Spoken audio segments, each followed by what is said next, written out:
You're listening to Let's Talk Sustainable Business.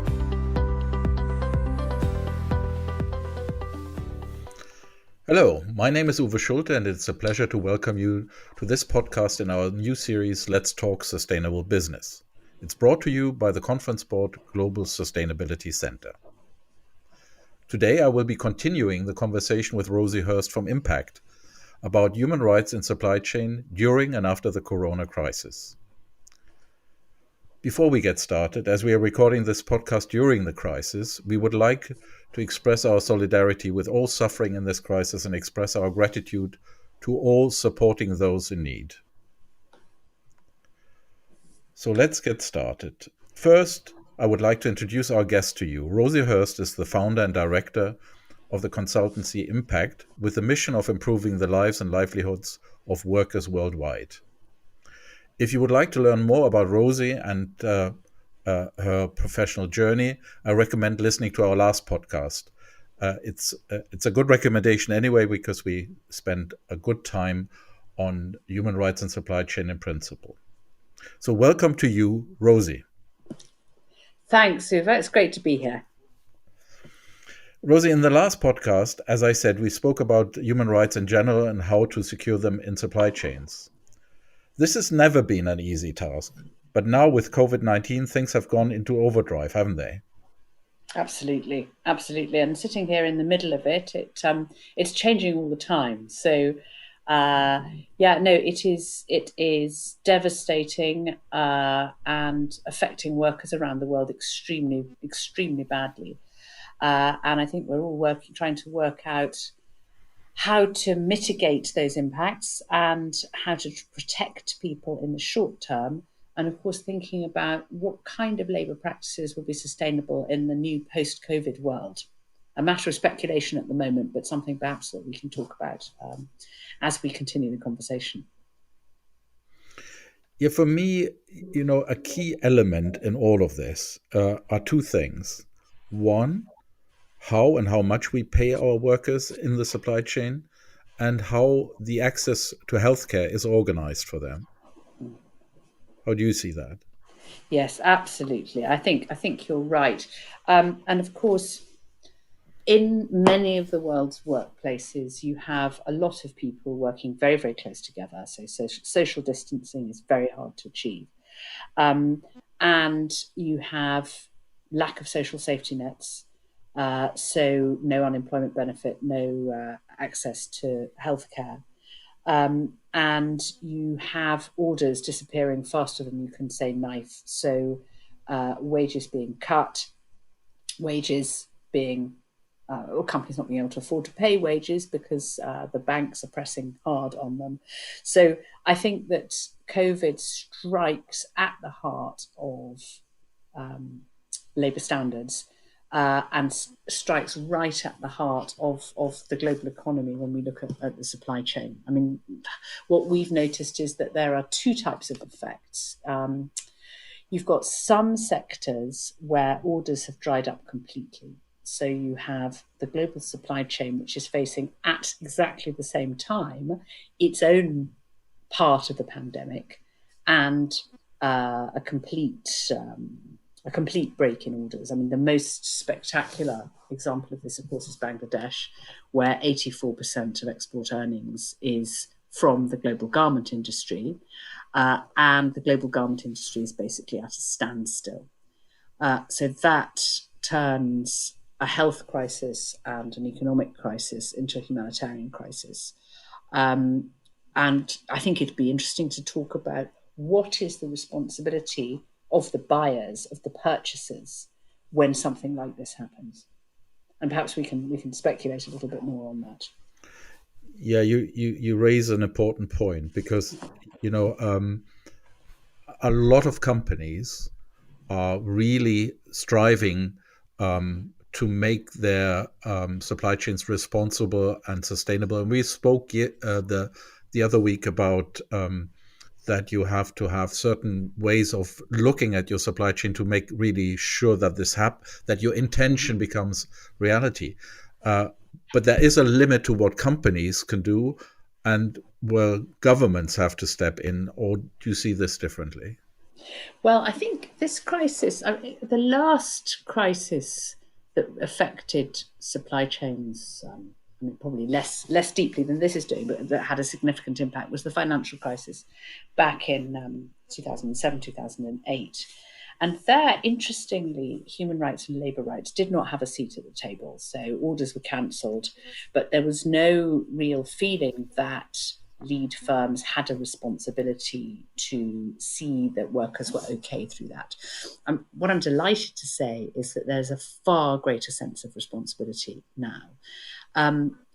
One thing which is quite fascinating is many companies have thought about invoking the force majeure clause in their contract. You know, the clause that says if something completely unforeseeable happens, we are entitled to breach the contract, to break the contract. And most contracts have that in. It's very, very rarely used. But I think everyone agrees that this is a force, this pandemic is a force majeure event. So why haven't all the garment companies in the world suddenly used the force majeure? Well, I think what's quite interesting is that some of them have, of course, but quite a lot of them haven't. Quite a lot of them have publicly said that they will continue to honour orders, even if they have no way of selling that stock. Even if they don't even take delivery of the stock, they're going to continue to pay for those orders, perhaps not the full amount, perhaps not immediately, but they want to provide assurance to their suppliers that those contracts will be honoured. This is fascinating because contract law is absolutely at the centre of global trade, and this idea of force majeure is also crucial. And of course, part of the point of outsourcing production is to outsource responsibility. But I think what has happened is that things like the UN guiding principles on business and human rights mean that if you invoke the force majeure clause of your contract, actually your responsibility for the human rights of those workers increases because you have just done something which has made things worse. So you have contributed, you have more of a contributory linkage to harm. So I think this has given people pause. There's another side of it as well, which is as investors start to look at which companies are going to come out of this in good shape, they start to look at which companies have decent cash balances, which companies are maintaining their supply bases so that they can bounce back. And that does mean paying attention to honouring these contracts. We're doing some work at the moment asking suppliers around the world whether contracts are being honoured. And it's a very, very mixed picture. Obviously, there's uncertainty everywhere. But possibly this signals the end of continual subcontracting of production and responsibility with very little responsibility for human rights impacts. I think we could look back on this time and say this marks a change. That is a really interesting and in a way inspiring thought, if you're right, because that would mean something that happens on a regular basis, that human beings only learn drastically when there is a drastic crisis. So if we take positive learnings from that, then this would be great. And I have seen some signs of that as well. So, when investors are speaking about more sustainable companies being more resilient, I think that's indicating exactly what you're saying, doesn't it?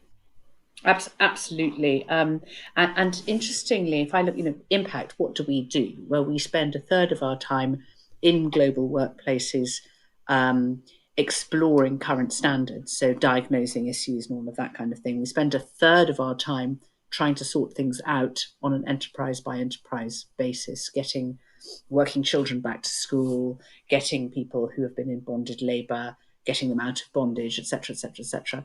And we spend a third of our time strategizing on the back of that. Now, you would have thought that at the moment nobody would be interested in talking to us because everyone would be far too busy trying to keep their own businesses afloat. But actually, we've been completely amazed by the amount of interest in our work that we've had, because I think purchasing companies, but also suppliers and employers, are starting to think that in order to survive and to be robust, they need to get better at doing this. That's not to underplay the very real crisis that workers around the world and the very real hardships that workers are facing. So this is, as I say, a humanitarian disaster. For those workers who are paid in cash, it's a particular disaster, because if you're locked down and unable to go to the factory on payday to get your pay, you don't get your pay. If you've had to go back to your home village, get out of the big city where you were working, and you don't have a bank account, you don't get your pay on payday. So there are some very, very fundamental issues which are emerging. But trying to be positive about this, I hope that virtue will get its reward as we come out of this crisis. Yeah, you make me think. But let's spend a few minutes on the other side of this. Huge demand is emerging in some other areas, Yeah. and that might have also an impact on human rights. Absolutely, yes. So in those sectors where there is huge demand, so that is food, for example, but also medical equipment, masks, rubber gloves, PPE of all sorts. We're also seeing some quite significant human rights impacts. These types of factories tend to rely on migrant labour. They tend to be based in Asia, Southeast Asia in particular, some in countries like Turkey as well. They tend to rely on migrant labour intensive work. And there we see those workers having their human rights further abused, because not only are they working 7 days a week and extremely long hours. I had reports yesterday of people working in the packing department of a rubber glove factory working 18 hours a day, and also working on their rest days as part of a COVID-19 heroes scheme, where they, heavy inverted commas, volunteer to work on the rest day for less money than they get on a normal working day. In the meantime, they are living under lockdown in conditions which are already overcrowded.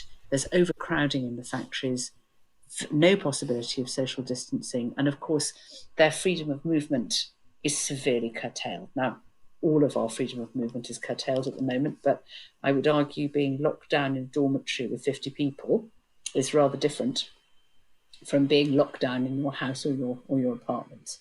So I think, as is typical, health, economic and humanitarian disasters affect the people at the bottom the most. And of course, social distancing is a luxury which the workers of the world cannot afford. So either at work, where in labour-intensive industries you have very, very dense populations of people on the factory floor, or at home, whether that is in their own homes or in factory-provided accommodation, again, people live cheek by jowl. So the chances of really significant hotspots with the epidemic are also extremely high. But there, it must be in the interest of those purchasing the goods from these factories to improve the conditions, because you don't want a total lockdown of your source. Exactly. I mean, there are obviously strong commercial incentives to improving things. Of course, one of the problems is, because no one can move about, it's very difficult to go and monitor the situation. So certainly the way that we're working at Impact is we are in regular contact with workers through my colleagues who are local to where the factories are, or local to where the workers come from, because obviously maintaining that conversation, having a sort of ongoing monitoring rather than an audit every 6 months, but getting news in every morning about how things are, what the dangers are, is very helpful. We're working a lot on this kind of remote support in order to be able to triage issues. Workers obviously have mobile phones, so we get a lot of footage when workers feel that social distancing is being breached or where insufficient efforts are being made. And I regret to say, in many cases, what a company says publicly about how it's a supplier company, it was saying publicly about how it's managing social distancing, is heavily undermined by the kind of footage that we get sent by workers. I think it's very important that all of us try not, particularly in the healthcare sector, try not to make our huge demand for some of these products, particularly, as I say, the PPE products, at any cost, because we could well be finding that the cost to those who are producing it outweighs the value of the protection which those rubber gloves and other masks and things bring. And I think if purchasers can continue to draw the line to say, we want to have proof of social distancing, we want you to allow helplines, we want you to allow grievance procedures, we want you to allow remote monitoring so that we can keep on checking that the best is being done. I think that's a very important role for purchasers, and I would say that is for public sector purchasers in health systems, as well as private companies. Yeah, I get that. If and I think it's good advice, and it's doable, because when you were talking, I was thinking, if I'm sitting in an home office, let's say in London, and I want to secure rubber gloves from Malaysia, where I already know that the conditions under normal circumstances weren't brilliant. What do I do? And you've just given some guidance, because the thing is, of course, demand is high, the urgency is great, but on the other hand, those companies who provide these things at the moment have the luxury of being in high demand, so they can afford also to do some precautions. And I guess those suppliers should have an interest on maintaining the health of their workers, because otherwise they might not be able to participate in that demand. Well, exactly. And in fact, they can't at the moment hire any new workers because obviously of lockdown. So trying to make a productive workforce over the workers, with the workers that remain to them, is very important. But I think it's very important to think, particularly in these high pressure sectors, that the ends cannot justify the means. So we should not be saying we must have these products at any cost. We have to make social distancing, proper payment, and reduction in exploitation part of the deal in buying this type of product. Now, there is, when you continue to think about this, there is a train of thought which says, if we repatriate these things, we have a bigger control over it, labor conditions will improve, and so on and so forth. So there are people who say the consequences out of this is to stop global supply chains. How do you see this? Yeah, this is very interesting, because obviously there have been moves for some time now to bring some supply chains, in inverted commas, home. Now, the way that this has often happened, for several reasons, partly because of quality, partly because of human rights concerns, and partly actually because obviously the carbon footprint of the transport is an element. And also partly in order to have better just-in-time systems.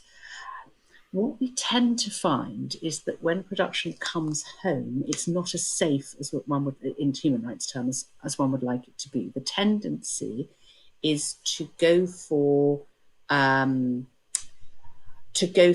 cheaper migrant workforces in our own rich countries. And those people are themselves liable to exploitation. And sometimes we found, and particularly in the UK, we found with the increase in modern slavery here, that our own regulatory systems are not sufficiently strong to manage that risk. I mean, one would like to think, sitting in the UK, that there's no such thing as modern slavery. As we all know, there jolly well is, and it's across a large number of sectors, particularly in our food supply chain.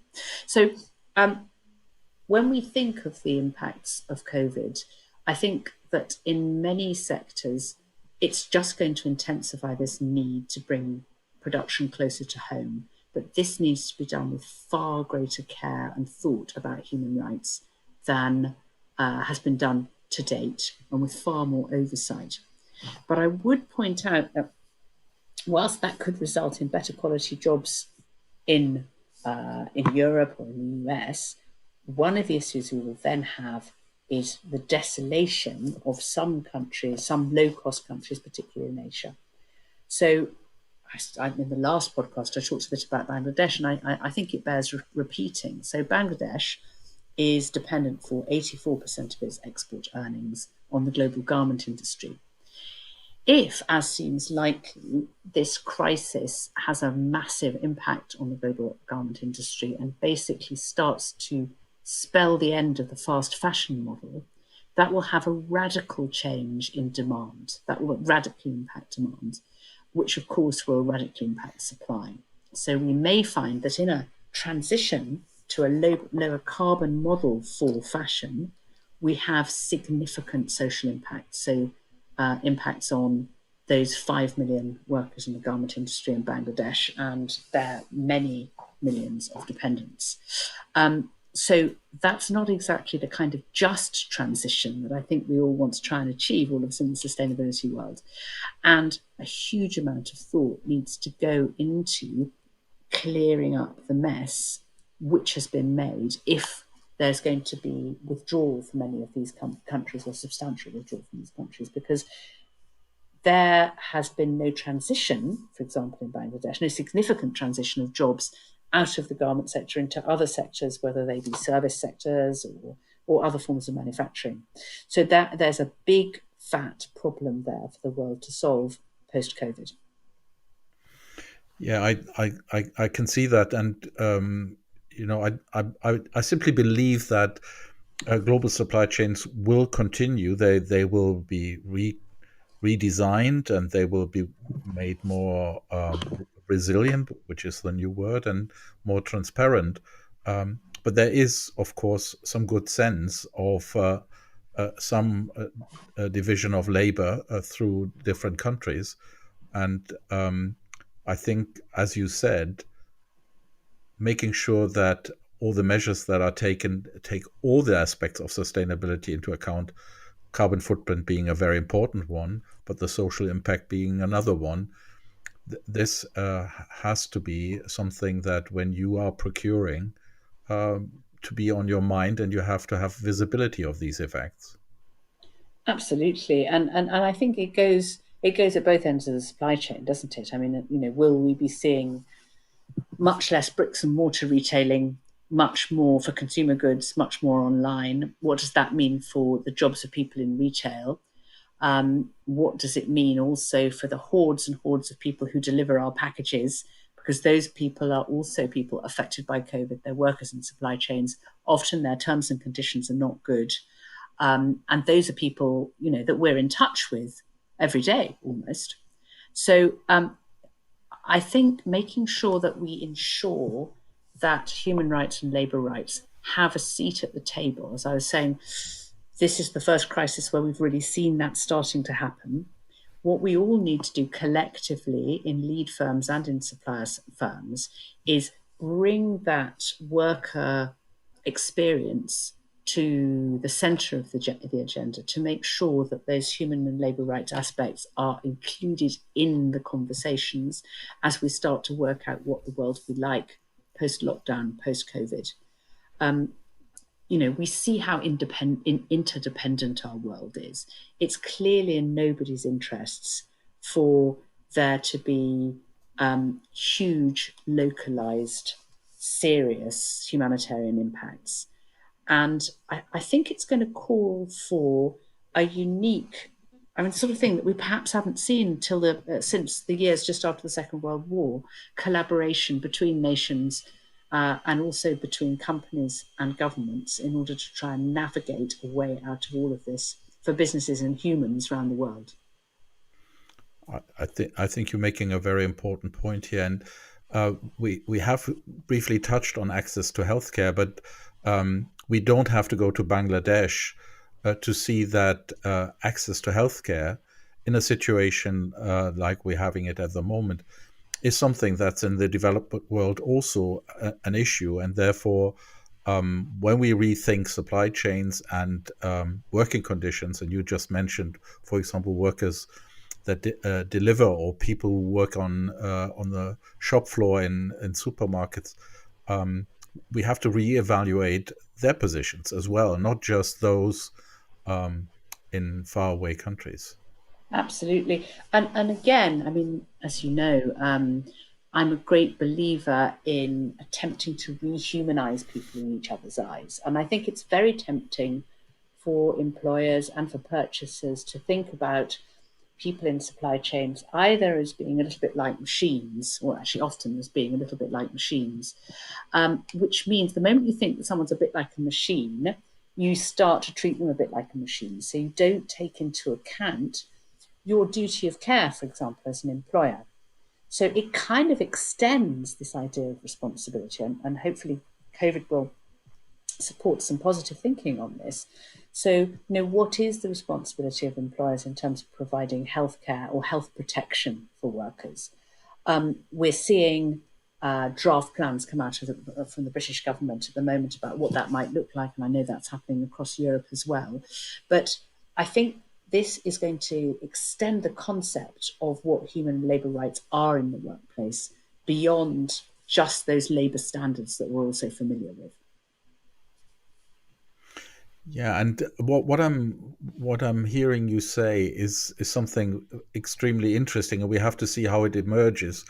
The need for cross-country, cross-company, and company government collaboration to develop these things in a way that our systems, rather than just our supply chains, become more resilient, and therefore what I'm hearing you say is that there is the possibility for a positive outcome, as hard as it might be to think about this now.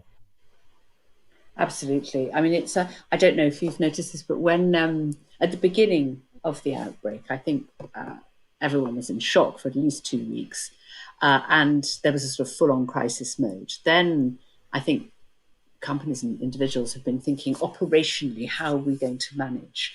I think now we're in the stage of strategic thinking. So we're in the stage of thinking, what is it going to be like afterwards? How can we have economies on the domestic, industrial, and national levels that work, and which are human? Because, of course, there's something this disease has done, is brought home to all of us that we are frail human beings. And if anything comes out of this, if we can factor that into the making of the new world post-COVID, I think that at least there will be some positives coming out of what is an appalling disaster. The word that, besides collaboration, that I'm hearing here is equality. We haven't spent any time on inequality today, but equality, because it suddenly appears that we, with that interdependence that happens everywhere. Yeah? If you're sitting at home and you're getting stuff delivered to your home because you're quarantined, or you rely on supermarkets working, even with the risk for those people who are there, we become more aware that all those people are equal, and therefore we have to reevaluate our relationships. That's what I hear you say. Absolutely. And actually, that those people who are doing those jobs are, in fact, rather more important than the rest of us. And hopefully I think that realization hit a lot of people, particularly thinking about frontline workers and health workers. People perhaps who do have minimum wage jobs, actually they're worth far more than those of us who just sit in offices or sit at home with our computers. And hopefully that notion of equality or rebalancing will be part of the post-COVID landscape. And what I also heard from you is that doesn't necessarily mean to forfeit the need for companies to thrive. It is just to re-evaluate how to thrive sustainably. Absolutely. Thank you, Rosie. This is in this circumstance a really encouraging conversation. I thank you for your insights, and no doubt we will continue that conversation in the future when we have better visibility of hopefully a good outcome. Thank you, and for our listeners, if you've enjoyed this episode, please remember to subscribe to our podcast series or explore the entire catalog of podcast programming from the Conference Board by visiting our website at tcb.org. tcb.org/podcasts. Thank you very much.